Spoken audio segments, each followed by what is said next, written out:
What's up out there, everybody? Second segment. Hashtag Brothers of Baseball Show.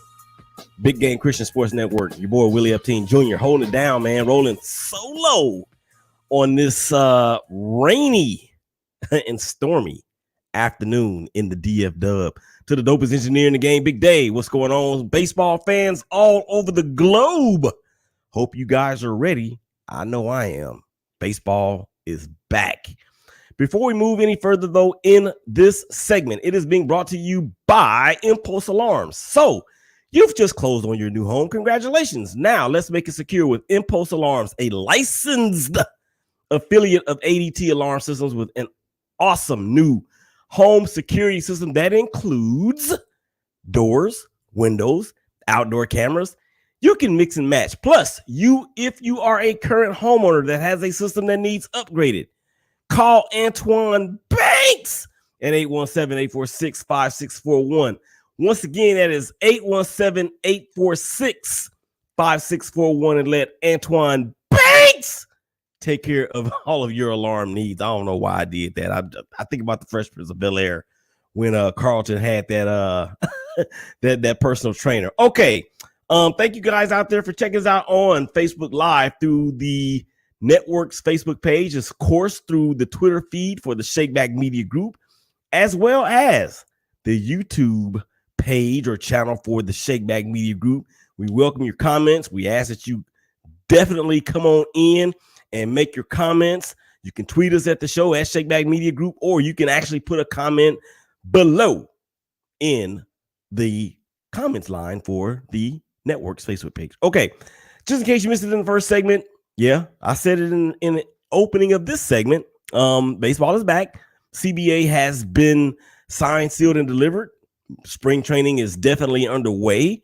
The baseball season will go on as forth with all 162 games, not missing a beat. So I don't know how they're going to do it. I don't really care how they do it. I'm just glad that they're doing it.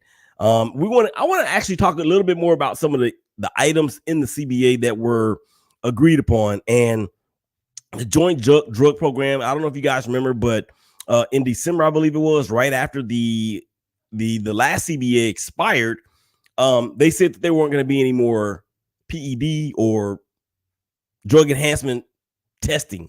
Well, of course, now that is back in the fold, as this CBA is indeed in place.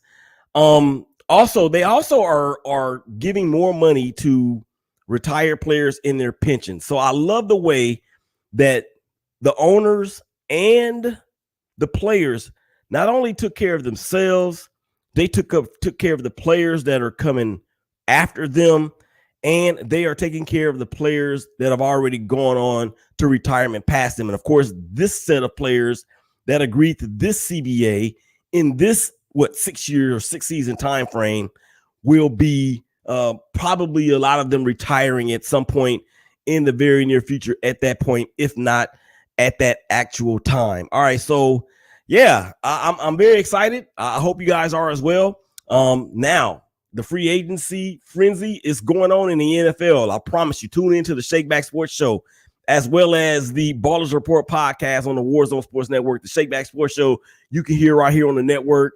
12s and 6s Saturday and Sunday, 1s and 7s Saturday and Sunday on BGSN 1 and 2. But for baseball, the hot stove in the spring. So can we call it a barbecue maybe in some places? I don't know. But either way, a lot of moves have transpired even since y'all last heard me, and we actually had a chance to talk together. I remember talking about Carlos Rodon for the Texas Rangers in his second stint. He's back. But here's the thing, though. Here are the players that are still outstanding. Freddie Freeman.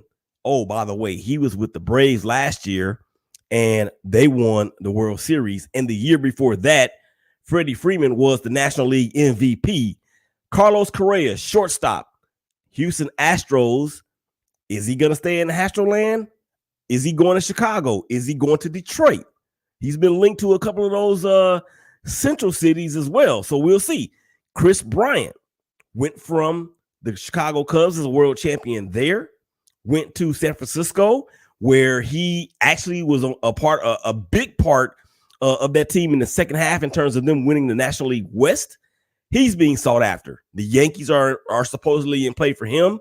I actually had heard something about the Red Sox with Chris Bryant being a third baseman. They already have a third baseman there, so I don't know how true that would be. Trevor Story. Now, he was linked, of course, last year, especially with the All-Star festivities being in Denver at Coors Field in his home ballpark. Many of us thought that he would be on the move right after the All-Star break. Well, it did not happen. He wound up finishing the season there. So now he is on the market. I could see him possibly going to St. Louis. That would be dope. My main man, Nick Castellanos, Cincinnati Reds. Now that the DH is in effect in the National League, would it be inconceivably conceivable that Nick Castellanos stays in the National League? Don't know yet. Kyle Schwarber is just a professional hitter, y'all, with the Cubs, with the Nationals. Then he went to the Red Sox. Remember all those home runs he hit in consecutive games last year? That was phenomenal. He's out there. Michael Conforto. And if I were the New York Mets, oh my gosh, the New York Mets. We're going to get to him in just a second. What up, Big Rican on Sports? My big homie, Mike Martinez, is a crazy Mets fan. I hope he's watching because I'm about to mention his Mets here in just a second as they stole one of my players. But that's neither here nor there. Kyle Schwarber. Michael Conforto. He's out there. Anthony Rizzo. He's out there. And Suzuki, Seiya Suzuki. I think he actually is already signed. But look, let's go to the New York Mets and see what they've done in the offseason. So they didn't get Trevor Bauer.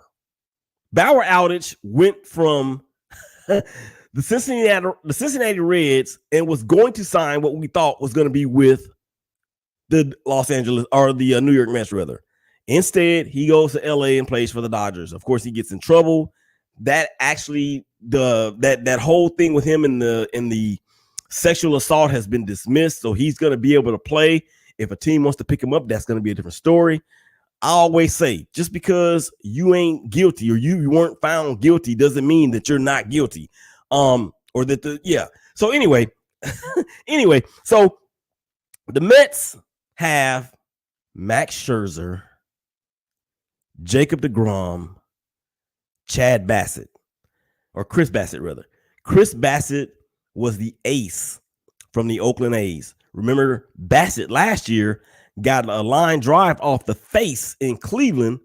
Many people thought he was going to be out for the year, but he actually came back at the end of the year, or at least he tried to. So now, look what the Mets have in their rotation. Scherzer and deGrom, the two best pitchers of this generation, arguably. Bassett, who, like I just said, is an ace or has been an ace. Number 4 starter could be Carlos Carrasco. And if he gets healthy, that would be amazing for him. And they also actually, Tawan Walker is their number 4 starter, and Carrasco and some others are battling for that 5th rotation spot.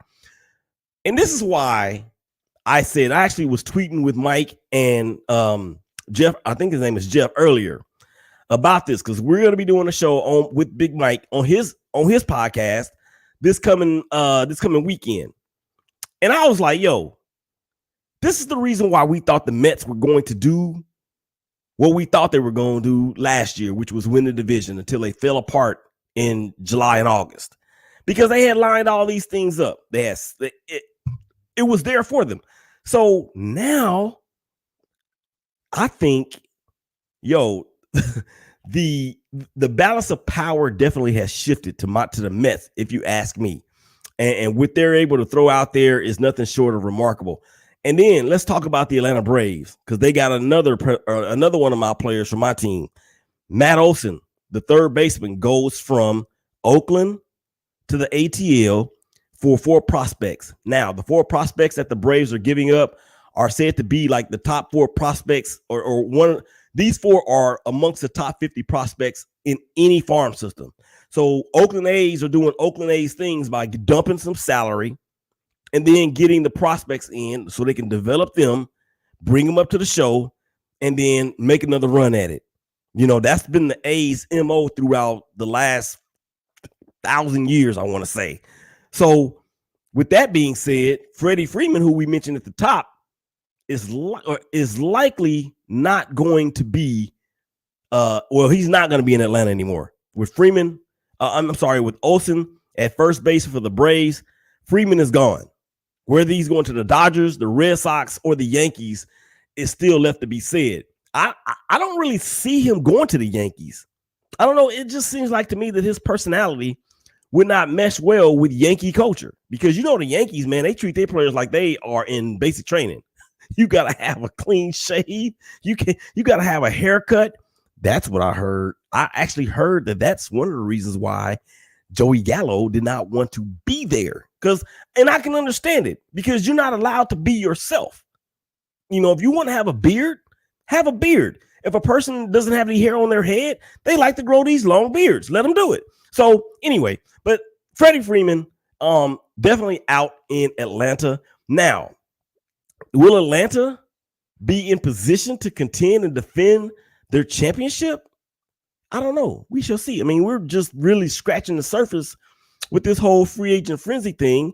And I'm like, yo, if they are able to win their 6th straight National League East championship, it will be remarkable. It really will be remarkable.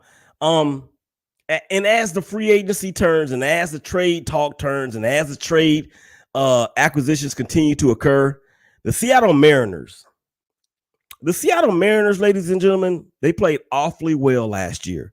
They hunted down the A's and passed them for second place in the American League West. And as a matter of fact, the Mariners were in it way longer than many of us probably thought that they would be. Well, all they did on Monday was add Jesse Winker and Suarez in a trade with the Cincinnati Reds. So now, to go with the pitching that they have and to go with the young bats that they already have, they get these 2 veterans. That's only going to make their lineup that much stronger. Only going to make their lineup that much stronger. So the arrow for the Mariners is pointing up, and the arrow for the for the A's is pointing down. You know, it's kind of like that scissors action, if you will. So I'm like, man, look, I need to probably just try to find me another team in the American League. Who would that be? I like Chicago. I like Tim Anderson. I think he's outside of my boy Jose Trevino for the Rangers. I think Tim Anderson might be my favorite player. He might be my favorite player. So with I don't know, and I really can't go for the Rangers because they're in the same division as the A's. So I will go for the Rangers as long as they are up over the A's, and those 2 teams are not battling it out for either a division title or a playoff spot, which I don't think that's going to happen, not because of the Rangers, because of what the A's have done. Because the Rangers, as we know, we talked about it on the show. Martin Perez is back. Jose is back. They also have Corey Seager, of course, Marcus Semien, who's back now in the American League West. They may need to shore up a little bit more in their pitching rotation to really make a case. But I think, man, the Rangers are going to be silent killers when the season begins. I really believe that. So when you look at it from the landscape of the American League West, Joe Madden, the head man in Los Angeles with the Angels, I saw Mike Trout on the Boop Tube on Monday, and the tea leaves and the conversations out there about him moving from center field to the infield, maybe one of the corners. And yeah, it would save his body because he won't have to worry about crashing in the walls and diving on the ground, tracking down balls in the outfield or all those things that he does so well. I mean, putting him on the corners, yeah, that's going to save him. But then I think you would be taking away from who Mike Trout is. And Joe Madden just came out and said, look, Mike Trout is playing center field. That's it. Now, let's look at the Angels for a second, because they of course have Trout coming back healthy, and they have last year's MVP Shohei Ohtani. And Ohtani really carried them. I mean, from a hitter standpoint, this dude, look, I have never seen in the history of me covering baseball and watching the sport, I have never seen a person that hit over 100 on the gun and then has an exit velocity of a home run of over 105. I've never seen that before. And that's what this dude does. That's what this dude brings to the table. And that is just, I mean, that is remarkable in itself. Okay. I want to switch over to Fernando Tatis Jr. because we found out on Monday that he has a fractured wrist and he's going to be done for a minimum of 3 months. And the fractured wrist is supposedly linked to a motorcycle accident he had a couple of months ago. So what's this going to do for Tatis? Well, you're going to be out for 3 months. The season starts at the end of April. So you're going to be out at least until July, maybe even August. Where would the Padres be at that point? As we know, the Padres have one of the most expensive infield players units in all of Major League Baseball. I mean, they're infield with Machado and Tatis, those two guys. And then, of course, you have the kid at first base. His name escapes me right now. They have a payroll that mirrors small countries' GDPs. Okay, so what does this do for the Padres, who are coming off of a year where a lot of us thought that they would challenge the Dodgers for that crown in the National League West, and we knew that it was going to be a 2-team race in the West, but many of us thought it was going to be the Padres, and not necessarily the Giants. So what this does for them, I mean, they still have Yu Darvish on the bump coming back. Blake Snell really hadn't been the same to me since he won the Cy Young Award down in Tampa. Okay. So I think for the Padres with their new manager, because they fired Tingler last year after the season ended, I think for the Padres, this may be more of a rebuild year than they may be willing to admit. And it's hard to say that they are rebuilding when you have Machado and you have Tatis. Of course, he's going to be out. And then you have the first baseman who they got over from Kansas City, whose name still escapes me. Hopefully I'll think of it before the end of the show. So how can you really consider them to be in a rebuilding mode at this point? I don't see that. And then we still have other free agents that are out there that we didn't even mention. Clayton Kershaw, where is he going to end up? I think that is a huge question, man, because we've seen, just like we saw Peyton Manning, just like we saw Tom Brady in the same uniform for all those years, we've seen Clayton Kershaw as a Dodger for all those years, and he's not going to be a Dodger any longer. So I'm very interested to see where it all plays out for him. All right, that's going to wind it up for the second segment of this brand new episode of the Hashtag Brothers of Baseball Show. Y'all come back on the other side of the break. We're going to get into some more of this, and then we're going to talk some all-time stuff that I didn't get to last week. So, Willie Epstein Jr., Big Day, dopest engineer in the game, baseball fans all over the planet. Y'all coming back and holler at us.